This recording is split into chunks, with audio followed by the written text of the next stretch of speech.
right. Hope everybody's well. Okay.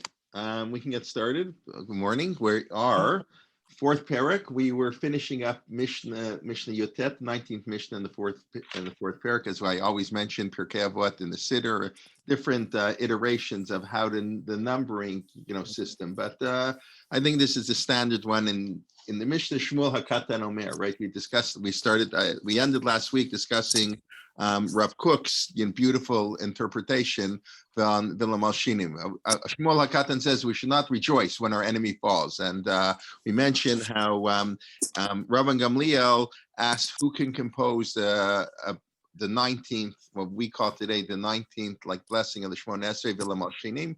Those heretics and slanderers and lowlifes, they should be destroyed and persecuted, and an awful, really, it's a pretty awful prayer. It's not something we should normally do. But the only person who could do such a prayer would be Shmuel HaKatan. In other words, the Gemara just says, Rav Gamliel asked, and Shmuel HaKatan said he could. So Rav Kook said, what's the big deal there? Why didn't Rav Gamliel compose it? And so he says, because only somebody who really loves his enemy can compose a blessing of hatred for the enemy. And only someone who has compassion, right, on somebody can execute judgment and punishment. That's kind of why this I did not mention last week, right? Why, let's say, the chazan, to take a very simple example, the chazan on Yamim Noraim, the ideal chazan has to be married with children, because only people with children really know what mercy is. Right? You have a much heightened sense. Maybe that's a little bit extreme, but the assumption is you have a heightened sense of mercy when one has children. That's what you want to daven. Or a judge, the same idea. You can't have a judge who doesn't have children because he doesn't know what compassion is. So even though a judge is supposed to do justice, but even justice has to be done with compassion. So that's I think Rav Kook's beautiful idea that of Shmuel HaKatan, only somebody of that attitude towards those who are opposed to the essence of Judaism, only somebody who loves the heretics can complain about the heretics and can say bad things about the heretics. Because unfortunately, we mentioned Tosfot, I don't think I mentioned this last week either. Tosfot often points out the difference.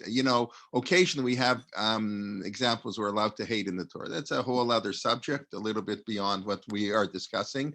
But it's assumed by almost everybody that none of these laws apply anymore today. That you have to be a great person to be able to hate somebody, and your hatred has to be totally pure. Probably the example I always like to quote the best is the example of the Netziv. If I mentioned this last week, which I don't think I did, please remind me. But the Netziv of Naftali Tzvi Yehuda Berlin, the great Rosh Yeshiva of the Volozhin Yeshiva for the last, 39 years or so of its existence. I think he became Rosh Yeshiva around 1845, and he closed down Yeshiva in 1893, 1892. I think 1892, he died a year later. And I mentioned before, he used to give a Parshat HaShavua shir. That's kind of unusual for a Rosh Yeshiva. They tend to look down on those type of things, But anyway, so he gave, and his writings are published in Makdavar. So he has an amazing comment on Yaakov and Esav, that when Yaakov tricked Yitzchak, so it says, "Vayachrat Yitzchak, charada gedola ad ma'od," that Yitzchak had tremendous fear and trembling. And Rashi quotes, he saw the opening of Gehenna open up before him. In other words, he realized at that moment how easy he could be tricked. And maybe he realized Esav had been tricking him the whole time. And the Gemara says, the Medrash quotes that, that was very nice, but it wasn't so good. Because you know what happened? So that's what Yitzchak did. So that expression appears another time in Tanakh, and that's where else does that expression appear? There may be a word different. Who wants to tell me where else that expression appears in Tanakh? In the Megillah, excellent. In Megillat Esther, when the Jewish people had a cry after Haman made his decrees, and the Medrash says, they're very they pick up on everything. They said this is it's payment, payback time. What do you mean? We have to say, you do a sin, you have to pay. So Okay, why we have to pay for the sins of other people? Again, that's God's calculations. But the Medrash connects the yelling out of Yitzchak, and therefore we had to suffer 1,500 years later in Shushan. So then the Steve asks, I don't get it. Like, why was he punished for tricking Esav and not for tricking like Yitzchak? It's because Esav. That was Esav who cried out that bitter cry, because Esav cried out that bitter cry, we have to suffer. But he tricked Yitzchak. Wasn't that much worse? He tricked his father, Kivud Avim. Esav is whatever Esav is. He's not on the level of Yitzchak. He's not so bad in the Torah. And the Medrash makes him out a lot worse than he really is. But that's, again, another, the difference, Marty Luxion's been sort of, addressing that general topic, the difference between Pshat and Drash. Midrash has a different role than the Pshats. And the Pshat, Esav's not such a bad guy. But in the Midrash, Esav's a bad guy, because Esav is not Esav. Esav represents the enemies of the Jewish people, whatever that might be. So why, and the Midrash is playing on that. So why, what he did to Yitzchak was a lot worse. What he did to Yitzchak was much worse, and Yitzchak was much more worthy. What do you mean tricked Esav? Esav deserved it, and plus he bought the birthright anyways. Esav sold him the birthright. So then Nesiv explains, but when he tricked Yitzchak, he didn't really want to do that. We know that his mother forced him. Okay, so he could have turned down whatever, but he felt terrible, and it really bothered him. No, what can he do? That was the only way. Sometimes you have to do things that aren't so right because there's a broader goal. But he felt terrible about it. Esav, he got a little bit of pleasure from giving Esav a knuck. He gave him whatever he called it. He gave him like a shot in the tuchis. He felt a little good. So he says for that's a terrible thing. That whenever you have to hurt people, you have to do it. You have to feel awful about it, even when it's Esav. And since Yaakov, when he tricked Yitzchak, okay, he felt terrible. That's what we call an Aveira Lishma. We have a concept, the Gemara in a few places. It's a fascinating concept. How you apply it is not simple, but the fascinating concept we call an Aveira Lishma, a sin done for noble purposes. We all understand that there's an Aveira Lishma. And the Gemara says an Aveira Lishma is greater than a mitzvah shelo lishma. We go through the motions, we done when we're half asleep, and we do the mitzvah because I have to, I don't really want to. So the Gemara first says an Aveira Lishma is greater and more meritorious than a mitzvah shelo lishma. And then the Gemara says, how can you say that? Because we should always do mitzvah shelo lishma and lishma. The Gemara says, okay, it's equal. Whatever, they're on par. But whatever it is, we have a concept of an Aveira Lishma. Gemara derives that from Yael. That's the main source when she killed Sisera. And so you have this, let's say, in the Israeli army. I know this is a huge issue. A Mossad agent has an affair with somebody in order to get information. I mean, this stuff goes on in the world, and halachic authorities have discussed questions like this for the security of a country. Can you do things that are really horrendous in order to protect? I know you're cringing, and that's totally understandable. But so we have a concept of an Aveira Lishma. The problem is the Lishma is hard. To do an Aveira, we almost never do it Lishma. So it has to be done for the purpose.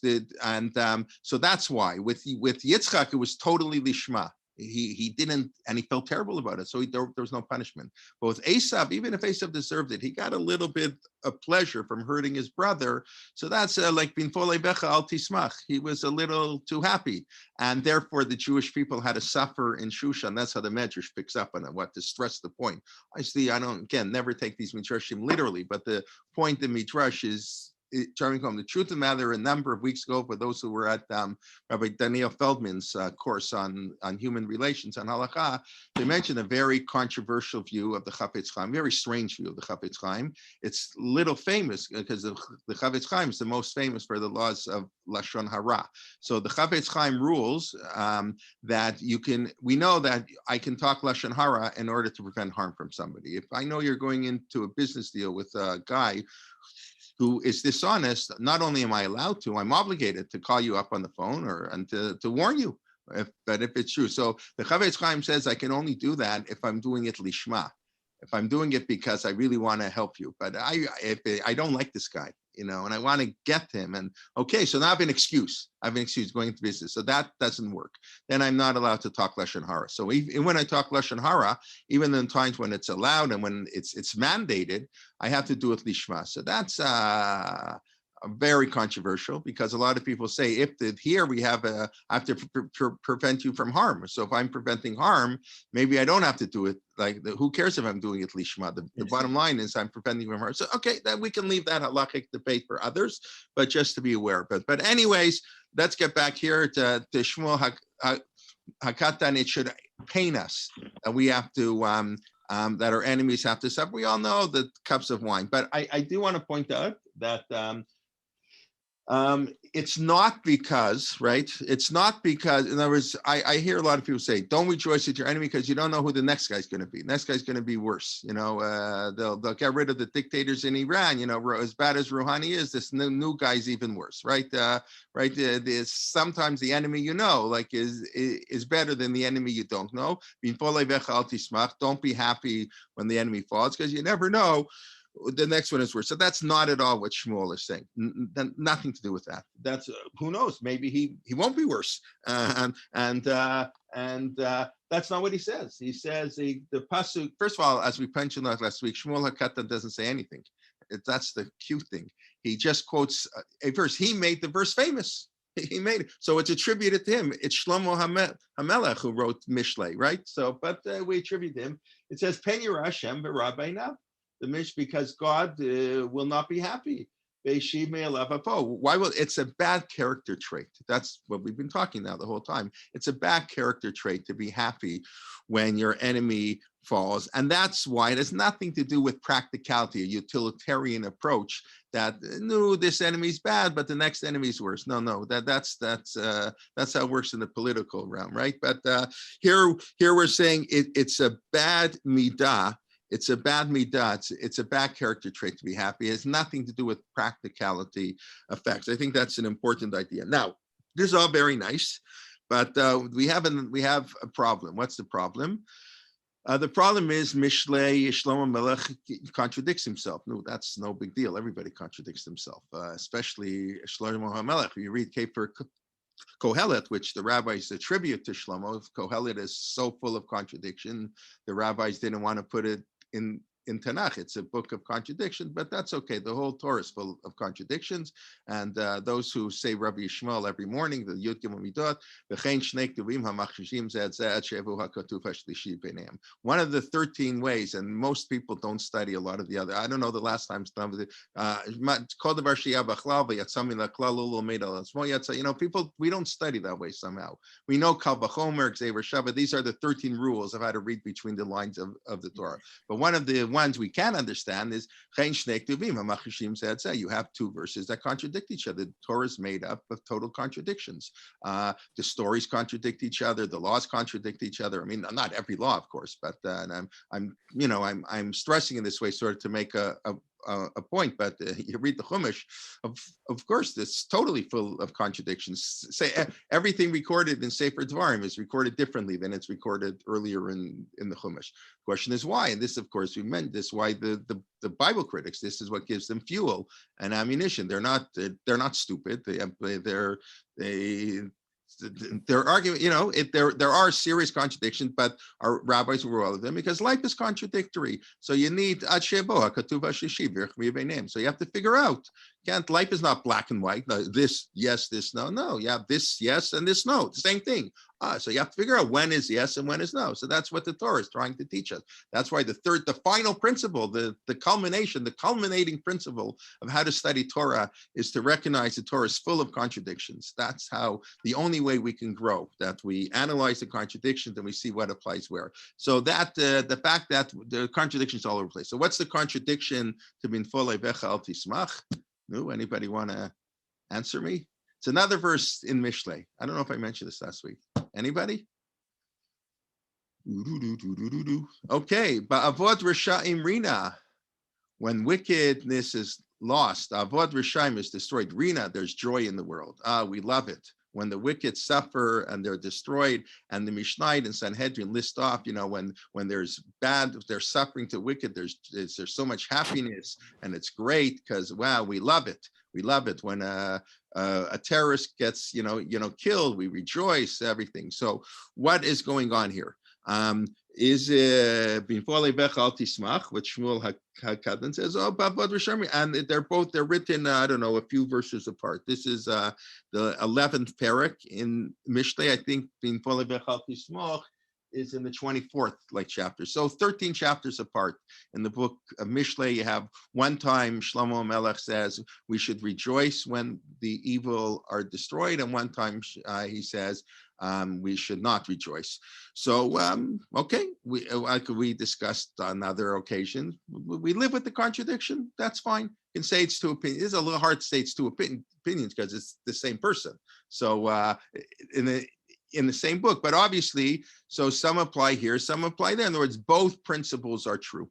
Many years ago, Rabbi Basil Herring, I don't know, he was the rabbi in Ottawa many years ago, grew up in South Africa, but he was the head of the RCA for a while, Rabbinic Council of America. He was actually the main editor of the recent RCA Siddur that came out last year. The Rabbinic Council of America put out with Koren sort of a competition to Art Scroll, if you want to call it that, sort of a more whatever. It's put out a nice siddur.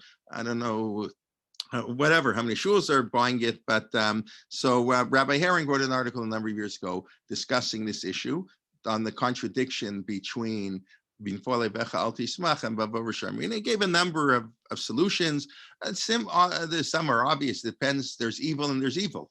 There's an oye, there's depends how evil you reach a point. It's like Rav Soloveitchik doesn't answer the question in J.J. Schechter's book on the keynote on Tisha B'Av we just had a couple weeks ago. So the power of tshuva, and so we always say everybody can do tshuva. What about a Nazi? Can a Nazi do tshuva? And Rav Soloveitchik raises the question. And he doesn't really give an answer because it's hard for us to give an answer. We're too emotionally connected, especially somebody who's a survivor or a child of survivors. What do you mean forgive the Nazis? They did tshuva. But we know the famous story. We read it on Tisha B'Av about when they were killing Rav Hanania ben Trajan, and the Roman executioner jumped in the fire. He says, if I make the fire higher so I can kill him quicker, so he won't have to suffer so much, and you'll go to the world to come. So he raised the fire, and then he jumped in himself. Or no, they told him he can raise the fire. He jumped in, and then a heavenly voice came out and said that Rav Hanania ben Trajan and his executioner are going together to Olam Haba, like they're sitting next to each other. It sounded like in Olam Haba. And Rebbe Yehuda Hanassi, living 2 generations later, when the story is recounted, he's crying. He's crying. This is so unfair. Yesh koneh olamo b'sha'ah achat. Some people acquire their entire world in 1 hour. Rav Hanania ben Trajan, his whole life dedicated to this mamzer, low-like murderer, killer, and he gets to Olam Haba because he did 5 seconds of what tshuva? He killed him faster. What kind of tshuva is that? So that's I don't know. Maybe that Rabbi Yehuda Nasi was crying. That's what the Gemara says. He was crying. Yesh koneh olamo b'sha'ah achat. You can acquire your world in 1 moment, and you can lose your world in 1 moment. So we have. I don't think he was any better than any of the Nazis. It's a problem. So how far do you carry this notion that the evil can come back? But there is Bavo Rishayim evil. Rina, there's sometimes when evil is destroyed, absolutely we rejoice, and there's a mitzvah to get rid of evil. It may depend how bad the evil is, but I think there are other approaches. One could say it's good that evil is destroyed, but nonetheless we shouldn't rejoice about it. And I'm pointed out, that's what I said. Shmuel's not talking practicality; he's talking as a character trait. Yes, we should rejoice, but we shouldn't. There's a difference between Rina and Simcha, perhaps. The version Rina, there's joy in the world when evil is departed. But I personally shouldn't rejoice about it. I understand the distinction I'm trying to make. Yes, it's good that evil is destroyed, but on a personal level, it's not something that I for my character development, it's not good that I'm happy about it. It's good globally, but individually, I don't deal with the issue, perhaps. And of course, we discussed it depends if you're doing it lishma or not. Over Shamrina, depend. You have to be doing it for the right reason. It also could the idea is that it's the a last resort. But that's true.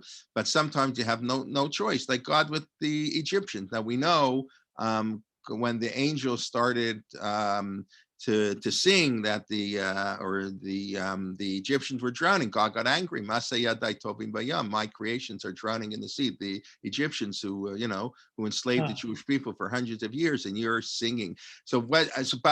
But we did sing. We sang As Yashir. There's no problem with that. So it could be if it affects you personally or not. In other words, for someone who suffered at the hands of an evil person, he can be happy when that evil person is destroyed, is hurt. But somebody else, he shouldn't rejoice about that. Perhaps you can, if anybody has other ideas and suggestions, or we can leave it as a contradiction. But I think there is something to that. Obviously, if you're affected personally, it's much different. We have different expectations for people. That's why, when I said earlier that a judge has to have compassion. What do you mean? How do you have compassion in justice? That's what you have to have. It's justice, but different. You have to take into account various circumstances, and that's the job of a rabbi, of a dayan, before he issues a ruling, is to know the person. We've mentioned many times, I don't like these computer rabbis. I mean, even if there's a live person at the other end, right? Because if it's a question, a very technical question, fine, you can ask that online. But if it's a question of, that has any social implications or anything to do with individuals, so how can somebody answer who you don't know by a computer? I don't care how much they know; they have to get to know you. Okay, that's just a little bit to finish off that Mishnah. It's not good character to rejoice when other people are suffering. That's the bottom line. Okay, maybe there are exceptions, maybe there aren't, and we should whenever we have to do something wrong, we have to think really, really, really hard, and we have to make sure we're doing it for the right reasons. And 99.9% of the time we aren't, because and Adam Kara Ve'etzalatzmo. It's very hard for us to judge ourselves, but you have to ask sort of a third party if what you're doing is right, because we always are biased to ourselves. That's the way it is to be a human person. Okay, let's see any comments here. I see it's perhaps not to rejoice in recounting they got this punishment. Very interesting, Carol, right? You say that bin folei bechal tismach is later. But at the moment that they suffer, we're happy, but it's not something to celebrate every year, like whatever. Okay, different categories. All right. Thank you. Let's move on to the next Mishnah, one of the most famous or infamous, perhaps, people in all of rabbinic literature, Elisha ben Avuya. Elisha ben Avuya Omer, Halome Yeled, Lemahu Domeh, Mishnah 20. Elisha ben Avuya says, one who teaches a child, what's he like? The diok tuvo al niyar chadash, like ink written on nice new paper. But halomed zaken niyar, I don't know what niyar means. I doubt it meant paper, because they probably didn't have paper exactly the way we have paper. Probably meant on with a quill on parchment. But I'm just looking at that. I'm not sure what niyar means in the Mishnah. But anyways, the idea is it makes better that it's on parchment. It's more permanent, which is his point. Ziyok tuval niyar chadash. It's like ink written on new, let's say, parchment. But one who teaches an older person, it's like to write. Take your pen and write on erase paper. It's obviously not the same thing. So basically, we should stop the class and we should invite all the 6-year-olds, because you should be. What are you wasting your time teaching adults? Because it's on erased paper, right? The truth matter, I recall Rav Shechter once telling us, Rav Shechter's teaching, the highest levels at Yeshiva University, the future rabbis and whatever leaders of the Orthodox community. And he once commented that, some rabbi teaching grade 1, in the middle of nowhere probably is doing greater work than he's doing, more important work, So, and I remember Rav Tabori in high school telling us his son taught last night, the Parsha, like, does anybody really care if you know what Tosfot or Rama? What difference does it really make? Yeah, it's nice. I don't want to minimize, of course. He was Rosh Yeshiva, learning Torah is very important, but in terms of the importance of what you have to do with your life and your character development, being a good person. So one Tosfot left, 50, Daf Yomi. Okay, big deal. I mean, yeah, great. But like if you're not, it's more important to get to live an honest life, or to get, when we have 50% of Jews intermarrying and assimilation, like, what are we wasting our time on, an extra Rav Chaim? We should out there in the fields trying to bring people closer to Judaism. That's an interesting question. How do you balance these ideas, right? I think, and the importance of kiruv, whatever. Okay, but in general, but the point being that teaching children is the most noble of activities there can be. It's much easier teaching adults.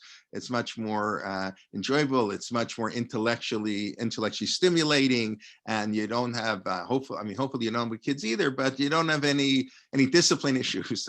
Usually, somebody unmutes themselves improperly and answers the phone. Okay, but it's like, how when you teach kids can be not always easy to handle, and they've got other interests, and they don't always want to be in school. But that's just on I don't think he was really talking about that per se, but that's very true. So when teaching children is the greatest of mitzvot. The Gemara says the world exists because of tinokot. Hevel tinokot shel beit rabban. The breath of the beit rabban, the breath of the child's school. Tinokot shel tinokot.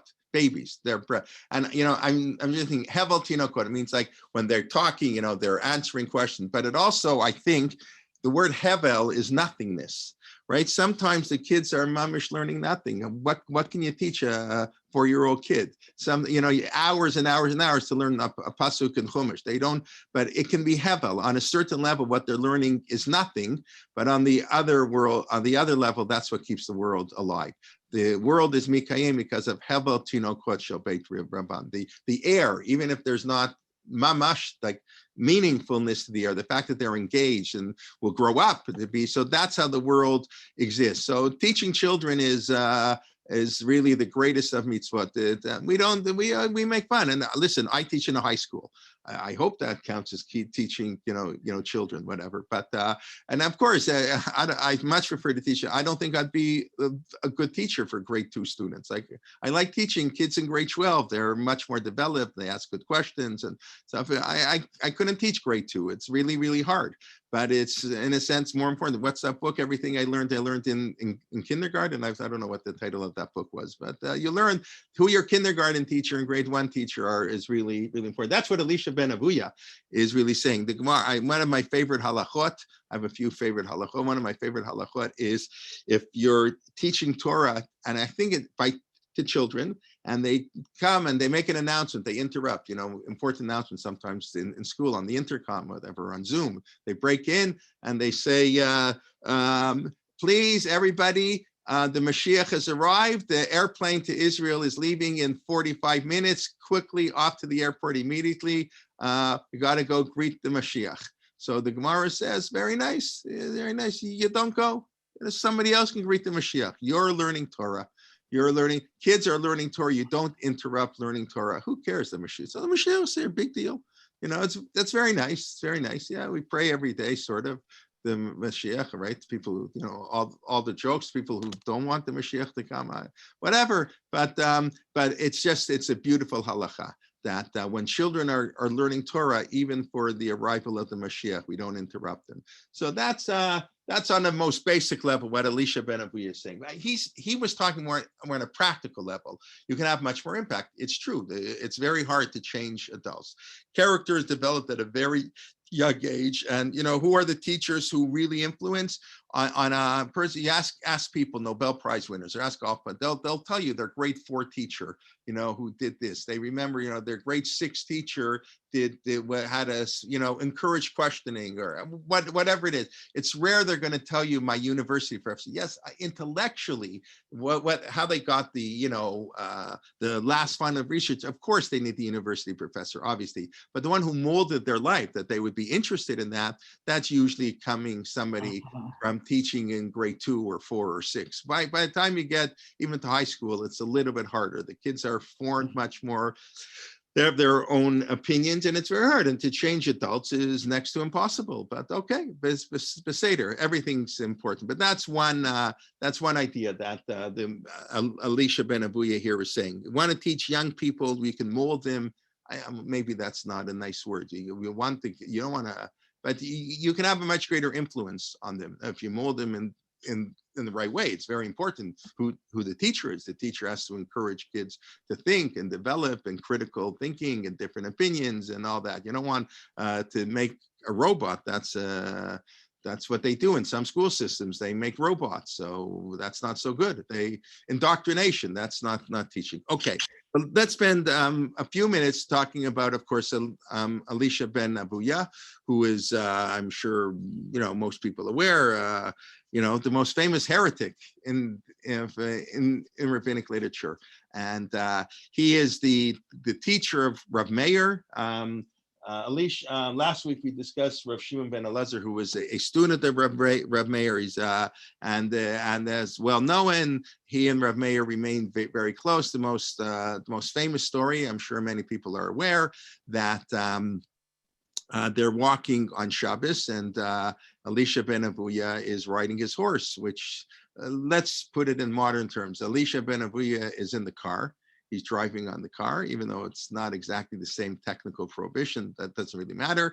And Rav Meir is walking with him on the street, and everybody's seeing Rav Meir is schmoozing the guy, Elisha ben Abuya. He learned in yeshiva. Whether he's wearing, I doubt he's wearing a kippah. I don't know if Rav Meir was wearing a kippah, but anyway. So and they're schmoozing, and they keep going, and all of a sudden, Elisha ben Abuya turns to Rav Meir and says, "Rabbi, enough, you can't go anymore. This is the end of Tchum Shabbat. We know there's a rule, you're not allowed to leave the city beyond a certain area." Those of us who live in big cities, even Hamilton qualifies as a big city, even our small towns, even the cottages, you're not allowed to go more than 2,000 amot.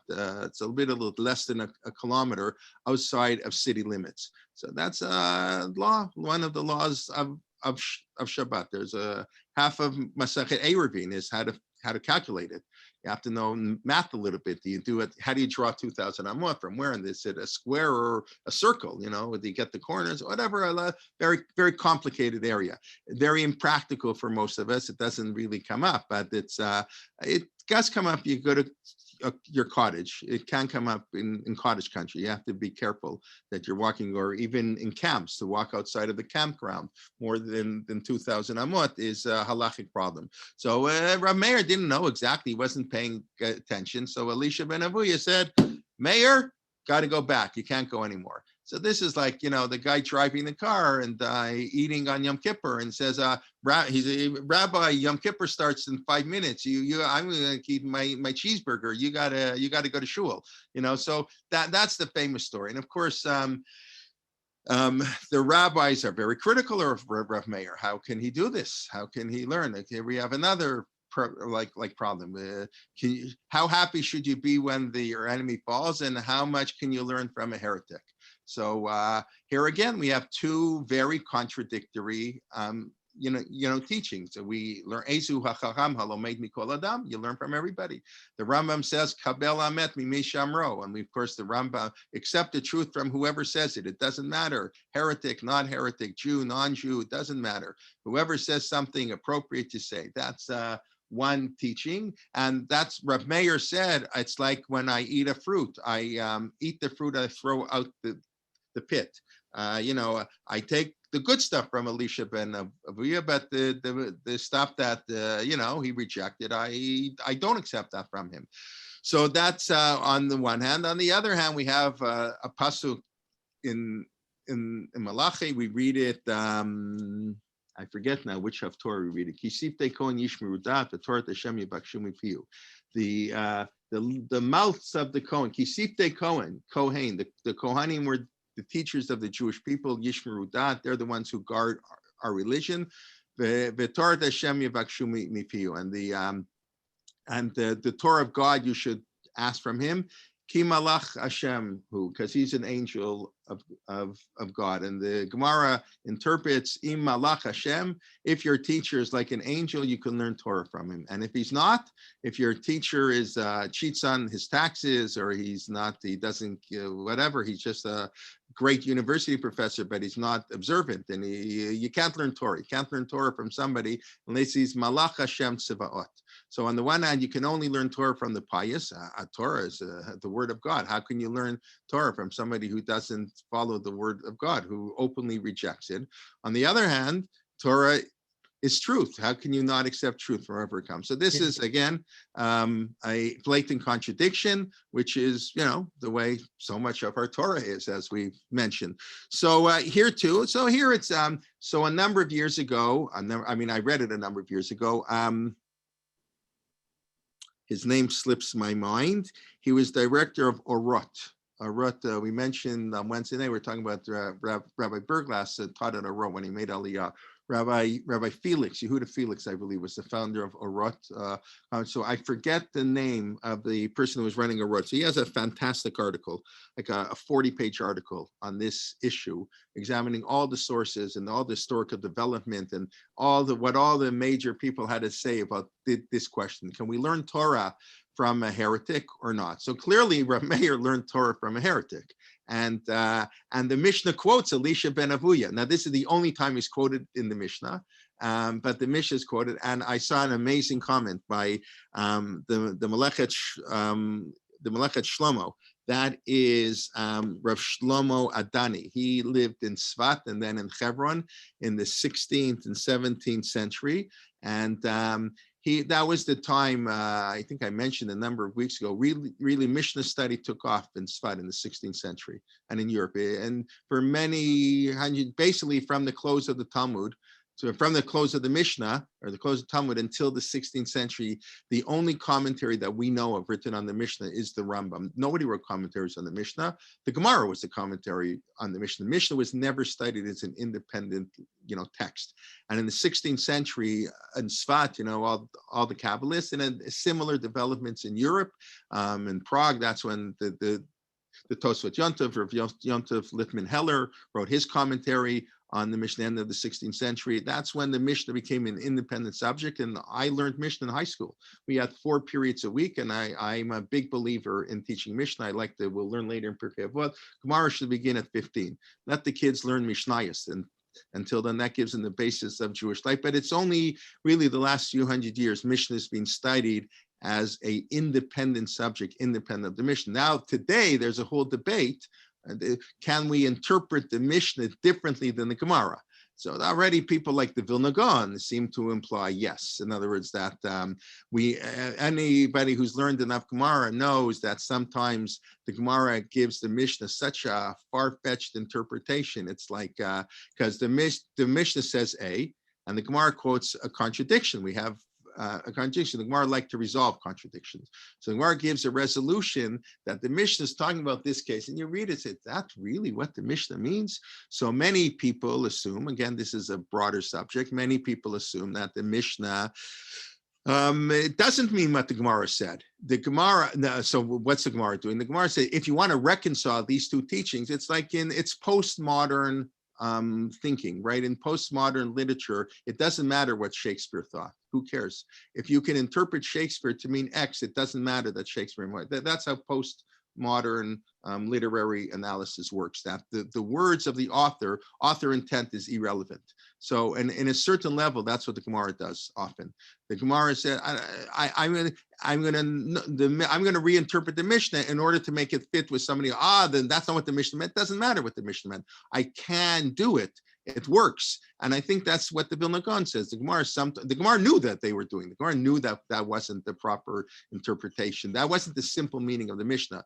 But that's halacha developed beyond the Mishnah. So sometimes in order to say the Mishnah is not in contradiction to halacha, we reinterpret the Mishnah in a way different from original intent, but a way that can be read within the Mishnah. I hope that wasn't too crazy what I said. But anyways, it's a very, so that today, yeah, people, they want to study Mishnah independent of Gemara, meaning they're going to interpret it, even though the Gemara says, hey, generally, if you read the Bartanura, the classical commentaries of the Mishnah, they don't do that, of course, as you can imagine.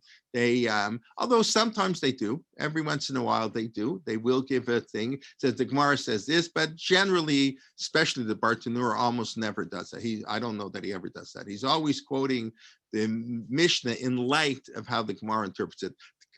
Kahati, Pinchas Kahati, the classical modern Hebrew commentator, does the same thing. He always understands the Mishnah in light of the Gemara's interpretation. Anyways, so but back to what I'm saying from that aside. So the Melechet Shlomo then he says he saw in Sifrei HaGaonim, I don't know if it's a book or books, he saw in the writings of the Gaonim that the reason Elisha ben Avuya is mentioned in the Mishnah is as a reward for telling Rav Meir, the Tchum Shabbos, that God rewards even heretics who do something right, get rewarded. We don't, everything they do is terrible. No, and he actually quotes, he says to him, Nakuv Shmo Eitzel Chasidei Olam.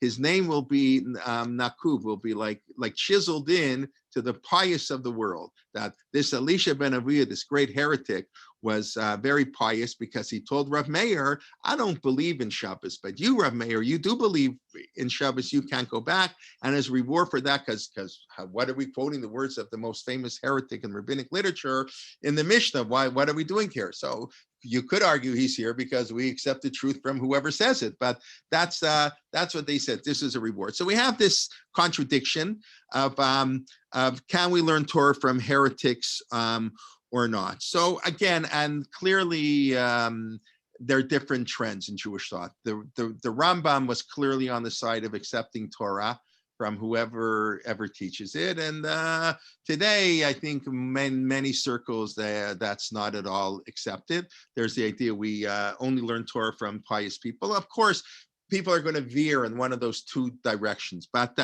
again, the question is, can they and should they be reconciled? These two opinions could be they can't be reconciled, nor they should be reconciled.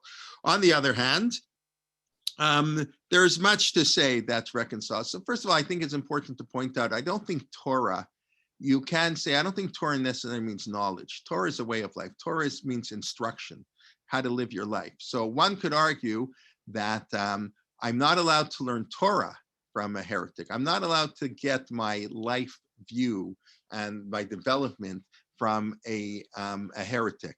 But knowledge, that's halomei mikol adam. In other words, it's sifte kon yishmu davet, Torah Hashem, the Torah of God. That doesn't mean understanding of what a Rashi means. In other words, or the historical, archaeological evidence of something, or some insight given by, let's say, a non-Jew.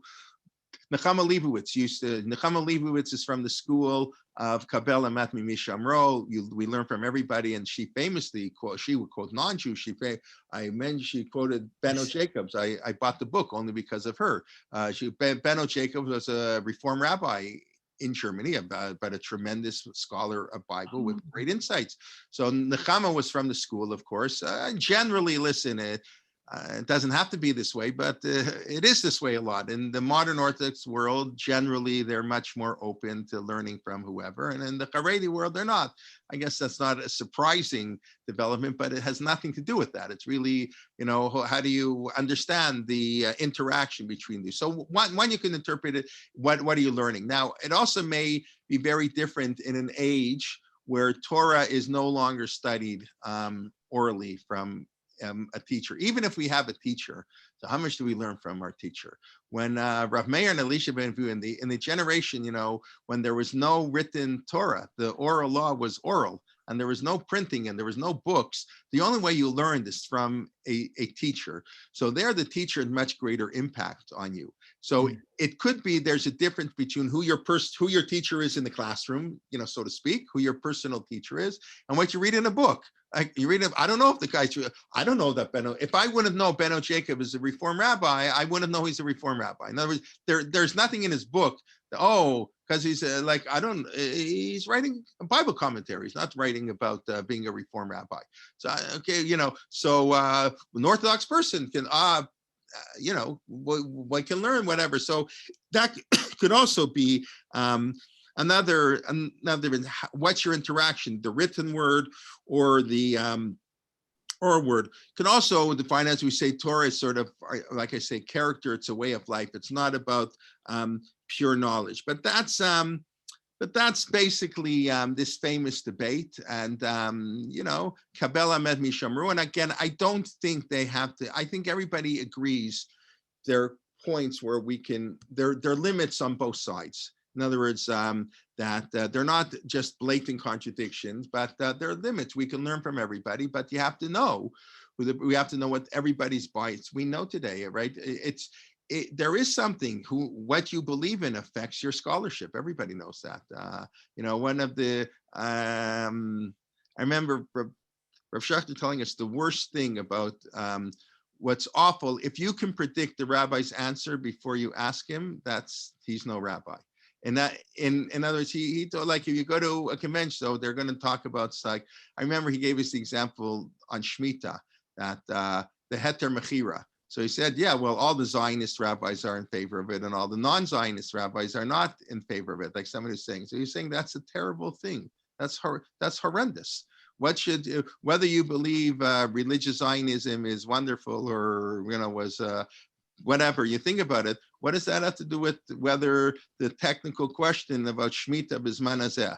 Rav Yitzchak Elchanan Spector, who was the rabbi who sort of allowed the Heter Mechira to go ahead, it was before Rav Kook. Modern Haredi, those terms didn't exist back then. It's a technical question. Can you sell the land in Shemitah? Now, it could be today, because if the solution is to get from Arabs in Gaza to get your fruit or something the way it used to be, so yes, there are other considerations, but it shouldn't be that of course your hashkafa, your religious outlook is going to influence your halakha, of course, and that's appropriate, but it shouldn't be like some issues go beyond hashkafa. In other words, you can have a philosophical view, and then they are halakhic view that doesn't necessarily correspond to what people put together. So the halakha works sort of independently of that. But we all are biased, and we all form our opinions. So it is very important. I think, like all these contradictions, like we asked Rav Lichtenstein, is it better to live in a all-religious neighborhood, or is it better to live in a mixed neighborhood with non-religious Jews? And of course, in typical fashion of Rav Lichtenstein, there's no answer to that question. But as he pointed out, whatever you're doing, you have to compensate in the other direction.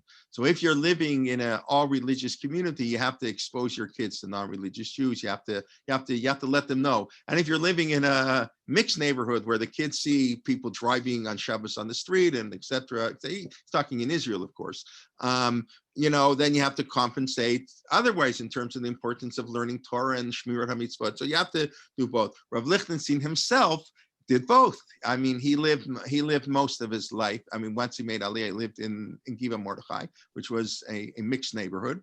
He lived among, so that answers the question already. He raised his kids in an environment where it wasn't a religious shchuna. He didn't move to Beit Vegan or Geula or whatever, And then, so when he got a little bit older, he moved to Alon Shvut, where the yeshiva was. Maybe, I don't know exactly the calculations, but obviously older, he used to drive every day from Jerusalem to Alon Shvut, it's a half an hour drive, whatever it is, maybe a little longer in traffic. Of course, that's when he famously said, he would travel with a Jordanian passport if it brought peace. In other words, in the real peace deal, if it meant that peace, Jordan has control of Beseder. If we can still live there, have a yeshiva, peaceful.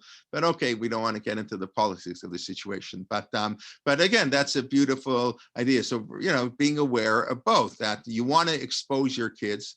It's not, exactly what we were talking about here, but you want to expose your children to both sides. You want intense Torah, but it's good to expose heretics. And I would think today it's good to hear what the heretics have to say. Dama lahashivla, right? That's one of the also enough in Pirkei Avot. You have to know how to answer the heretic. So this is again, but Elisha ben Abuya, so that's the question. He is quoted, we can learn, and Rav Meir clearly learned from him. The other rabbis disagreed, and this is an ongoing debate that will never be resolved. And I think, again, there's a lot of personal thing you have to know. Some people, listen, I know if my uncle, Uncle Avi, my uncle once told me, I don't know if I ever mentioned, when he went to University of Toronto in the 1940s.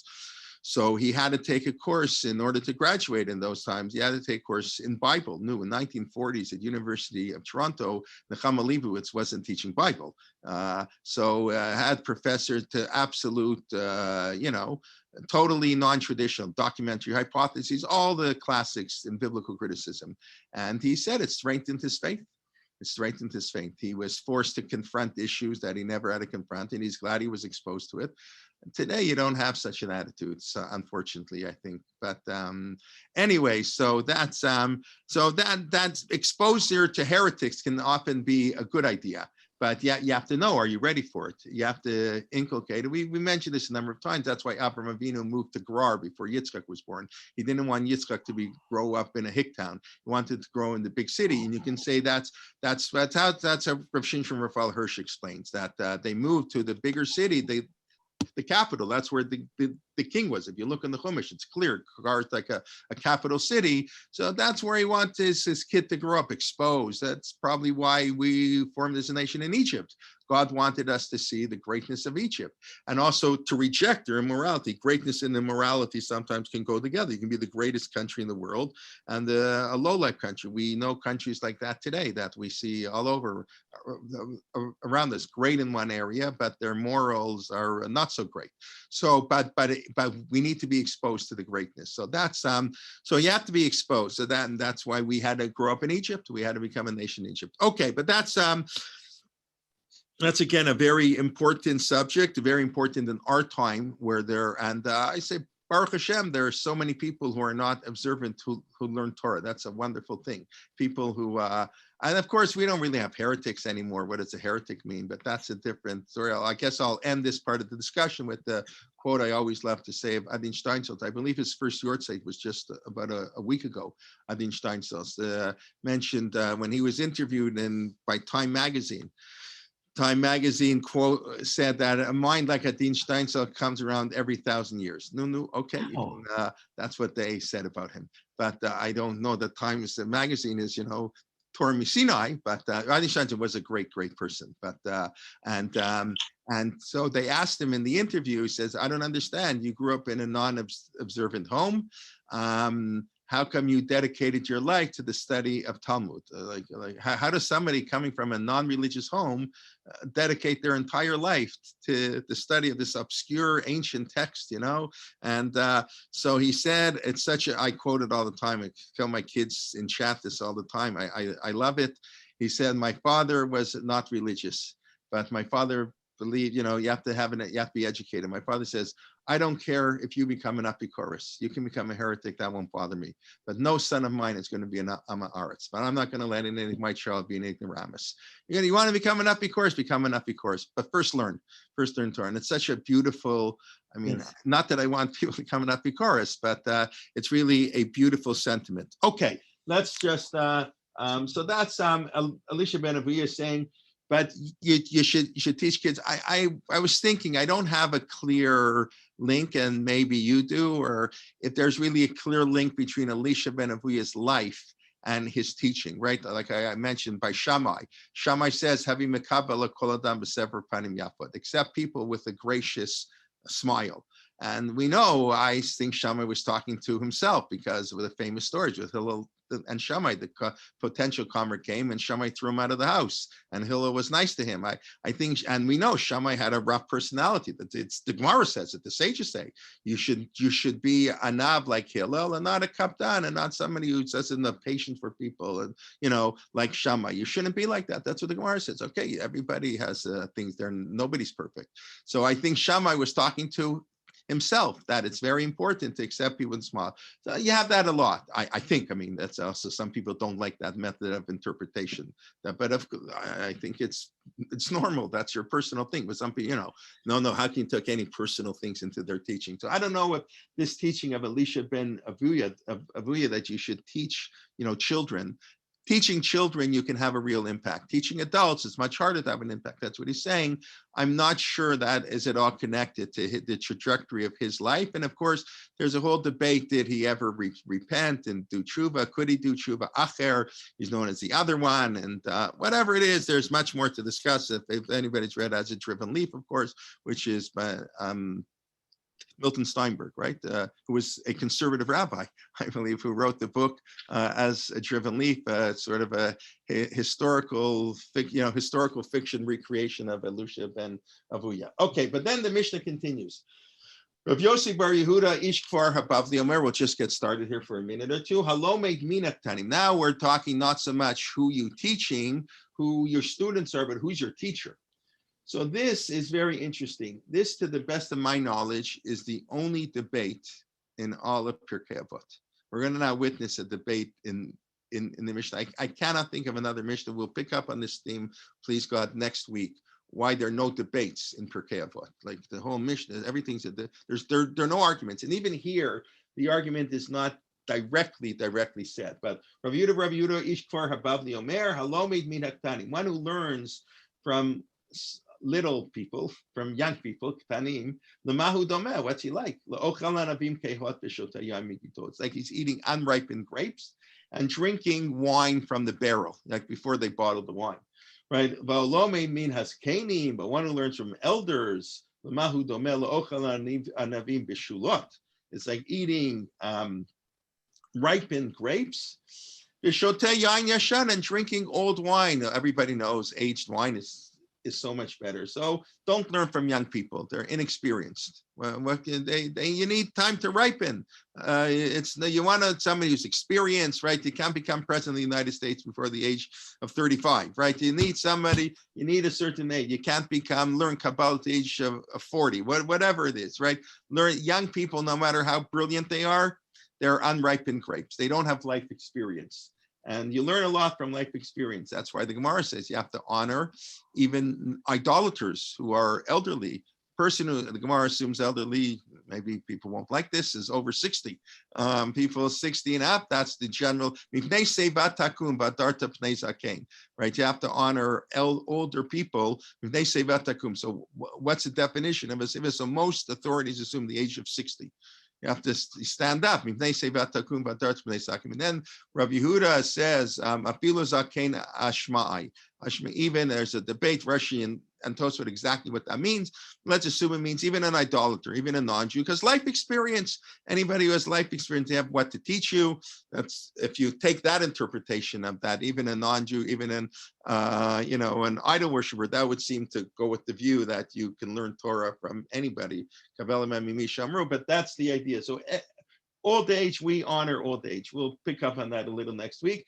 And then Rabbi says, Rabbi, the author of the Mishnah, Al tistakel b'kankan, a famous quote, don't judge a book by its cover, basically. Do not look at the barrel, ela b'masha yeshbo. Look what's inside the barrel. Yesh kankan chadash malayash. And there's a new barrel, there's a young person full of old wine. The yashan, and there's an old barrel, afilu chadash. The Hebrew is so beautiful. Even new wine you don't have in this old barrel, right? Don't look at, it doesn't matter how old the person is, it matters the quality of the person. Okay, so here you have, it seems to be a debate between Rabbi Yossi Bar Yehuda and Rabbi. If your teacher, nobody argues with Elisha ben Avuya. Everybody understands that you can have much greater impact on younger students than an older student. That there's no argument. But whether your teacher how old your teacher, of course, there are many other factors, but the idea is that you need time to develop, and nobody should get a teacher's license till they're X years old. Maybe not. Anyway, so that's the Mishnah. Okay, please God, we'll pick up on this theme next week. Just let's do a very quick review. So we discussed Shmuel Hakatan and the whole idea: should we rejoice or not rejoice the contradiction between being Folei Becha Al Tismach and Bavod Rishayim. We should be happy when there's evil people will suffer. Is this a contradiction? I mean, it is a contradiction. Can it be resolved? Is it two various opinions? It depends how evil the person is. How do you define evil? If it happens to you, as opposed to the angel singing, is no good. But we who suffered by the Egyptians, we can. We can't sing. We said this is not a practical. Shmuel HaKatan is not giving a utilitarian approach that we shouldn't rejoice when the our enemy falls. It's a moral character. It's a moral wrong to be happy when somebody else is suffering. And we discussed the concept of Avera Lishma, a sin done for the sake of for a noble purpose, like Yaakov Avinu tricked Yitzchak. That was an Avera Lishma. But he was happy that Esav suffered a little bit, so that was Shalol Lishma. So we had to suffer 1,500 years later in Shushan, how hard it is, even in theory, an Avera Lishma is greater, or at least as great as a mitzvah Shalol Lishma. Intent is very important on the one hand, but it's very hard, next to impossible, to do a real Avera Lishma. And then we discussed, of course, the whole debate about Elisha ben Abuya. Must we learn Torah from heretics or not? We only learn Torah from angels of God. And how do we resolve the contradiction? Again, how much should we resolve it? And depends what type of learning. How do you define what Torah is? Knowledge, and not the Torah. Torah might be a way of life, but it's all Torah's developing our character. That's to say, that's so it's very important. And how does reading books influence all that? And because people put their own personal views into books also. It's not like a book is independent of the author. We don't live in such an impossible for a human being to be so pure. So it's not a simple question to know what, and then we'll discuss. Of course, you want to teach young people. You want to be able to have a real influence, and it's hard. It's hard. The older we get, the harder it is to change. And I don't think I mentioned, right, the Rambam says, doing tshuva, we're coming to Elul. Next week is Elul already. It's hard to believe. So it's too early. It's always too early, but this year it's really too early. Yes. The Rambam says it's more important to do tshuva, not an action. You talked a little lashon hara, whatever. Okay, but what's much more important, what's much harder, much more impactful, is to do tshuva on our character traits. Not to be greedy and not to love money too much. That's what the Rambam writes. The love of money, character traits. That's much, much harder. And as Rabbi Yisrael Salanter said, it's easier to learn the entire Talmud than to change one character trait. Right? Habits are for, but I say it's more important. And okay, with that we'll end. And please God, we'll see you next week. And before then, Sunday, Rabbi Liebtag is a continuing series on Sefer Dvarim. Monday, Rabbi Nishira continues her series on rabbis from the Islamic world, Shir Mervis, and then Rabbi Alex Israel is finishing his series on Rabbi Jonathan Sachs, going a different book, his 7-part series. And as I mentioned last night and Wednesday night, on Tuesday, my brother from Kelman, a student organization based in Israel, will be conducting an interview. We're doing it jointly with Yaakov Katz, the editor-in-chief of the Jerusalem Post. So you can go online for that. I just read actually today an interesting article of his. I mentioned he's an observant Jew. He's a frum guy. I think grew up in the States, and now he's the editor of the Jerusalem Post. And so that should be interesting. A little bit different. These are not like a regular shir, but to talk to interesting people in Israel. So that's going to be Tuesday, 1 p.m. Okay, I see there's a question too. Yeah, great book, as a Driven Leaf, right? Elisha ben Abuya is not listed as a rabbi. Somebody wrote me. It says, right, we don't call him Rebbe Elisha ben Abuya. That's interesting. I never thought of it. Presumably it's related. He never got smicha. Nobody ordained him as a rabbi. Although I don't know, maybe, but how did he be Rav Meir's teacher? Did they take away smicha? The Malamed Lahol, Rav David Tzvi Hoffman, and the greatest posek in Germany at the turn of the 20th century. Rav David Tzvi Hoffman, he's not as famous as he should be, but he has a tshuva about that, rescinding smicha. You can be disbarred, so why can't you be disrabbied? Everybody knows we can disbarred. But whatever. So that's an interesting point. I never thought. Yeah, I imagine even Rav Meir. I may or maybe called him Rabbi. I don't know, but the rabbis, they quote him, but they're not going to call him Rabbi. He's such a famous heretic that I don't know. It's an interesting point. Okay, what about the best traits in Avot debate? What are you referring to? Well, I assume when I said there's no machloket, that's when Rav Yochanan ben Zakkai asked, what are the best traits? I hear that. Yeah, okay.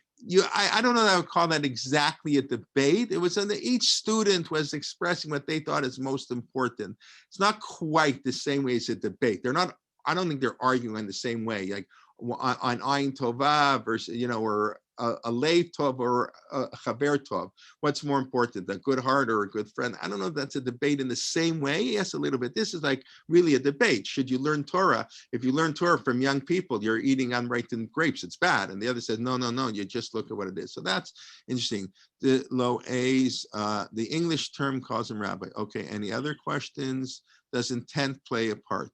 It does have more of intention to learn. Yeah, for sure. Can you, I'm not sure what you mean, can tinokot are babies? Yeah, tinokot means young children. So the Gemara says the world exists because of the hevel, the nothingness, right? The hevel, but the Torah they speak, even if it's really on an unsophisticated level of tinokot shel baby. Of course, babies can't learn on a high level, but it means young people. Yes, Gemara says as soon as a kid knows how to speak, you have to teach them Torah tzibah lanu Moshe. So even babies are really little children. Tinokot in that context of the rabbis means little children. Okay, I think I got to all the questions. No, especially wicked, especially far away, are not your direct enemy.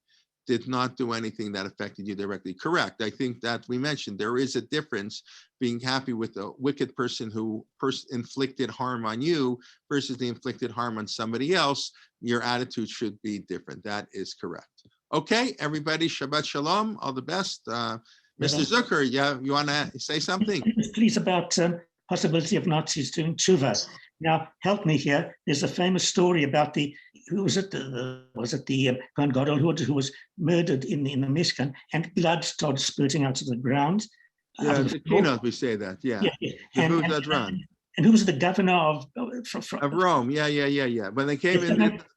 And how many people would Titus, I'm sorry, not in the first temple. We have it in the keynote because the blood of Zechariah that was seen by the rabbis as retributions that the Jewish people had killed the Kohen and the Navi on Shabbos Yom Kippur in the Beit HaMikdash. Yes, and so the governor of Babylon, who Roman governor was Babylonians, and he said, and he kept on killing people until they told him wrong.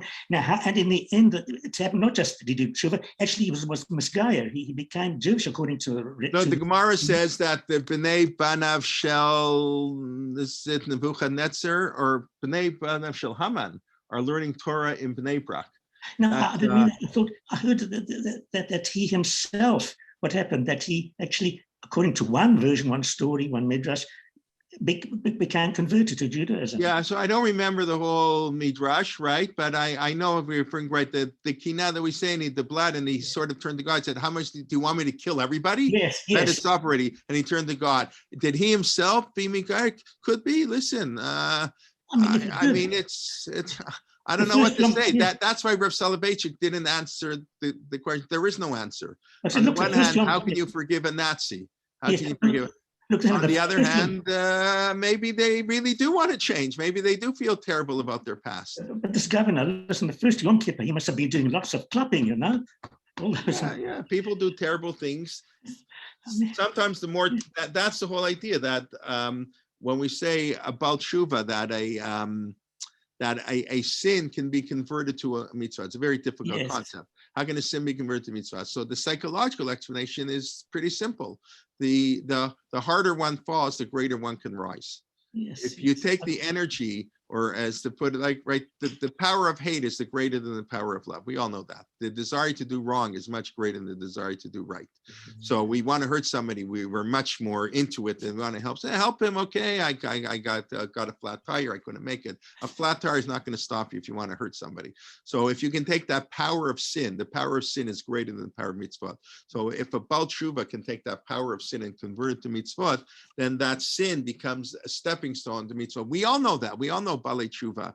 They're more, some of them are much more intense than we are. We're like born, we're FFBs, so we know we can talk in davening a little bit because that's just what religious Jews do. Don't give me all the stuff that's in the books. There's sort of what's written in it. There's a way we're brought up. Yeah, Kiddush Club, we have all this stuff. And the Baal Tshuva comes and he's like, he learned davening before God. They sometimes have an attitude that's much more pious because they have missed all these years and they want to transfer all that energy. So sometimes somebody who was a murderer can become, it's a little hard, but we know the alcoholic can become the greatest person teaching against the dangers of alcohol.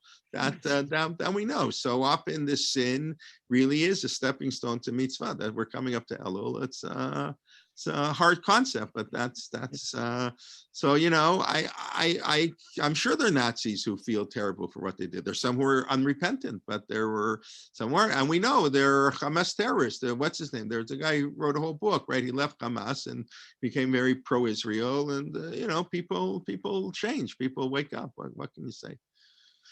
Thank All you. right. Jay, interesting story, related story about two guys who come to the Rebbe and says, how do we do tshuva? Okay. So the Rebbe says, so what did you do? So one guy said, well, I did something terrible. I killed someone. So the Rebbe said, well, you go out to the field, you bring back the biggest possible rock that you can find. Okay. And the next guy comes to the Rebbe and said, what you do? Well, I'm not sure. I'm sure I did a lot of little different things, but I can't really put my finger on them. So the Rebbe said, you go out to the field and you bring back as many little pebbles as you can. Right. Right. And then they come back to the Rebbe. This guy schlepping this boulder, this other guy with the, pockets and bags full of little pebbles. So he said, okay, Rebbe, we did what you said. Now what's the next step? The Rebbe said, now go back to the field and put the things back exactly the way you found them. Right. So the guy who picked up the big boulder knew exactly. There was a hole in the ground. He put it back and whatever. And the other guy had no clue where to start. Right, correct. Often it's much easier to do tshuva from the big things. It's wrong. Very good. Yeah, 100%. 100%. The little things. Yeah. Okay. All right. I need you to be in touch with me about my son's yahrzeit. It's the end of Elul. Okay, so I was just about to say, so fine. Thank you very much. I was saying we're in the midst of our Elul program. I have a few people. I'm juggling a few balls. Hopefully over the weekend, I'll sort of put it all together. We'll try to see. We want to dedicate something. Yeah. I know. Thank you very much. I greatly appreciate it. Thank you. Okay. Okay. Have a good Shabbos. Shabbos, Have a wonderful everybody. Shabbos. Okay. Have a great Shabbos, everybody. Bye-bye. Okay. Yeah. Thank you.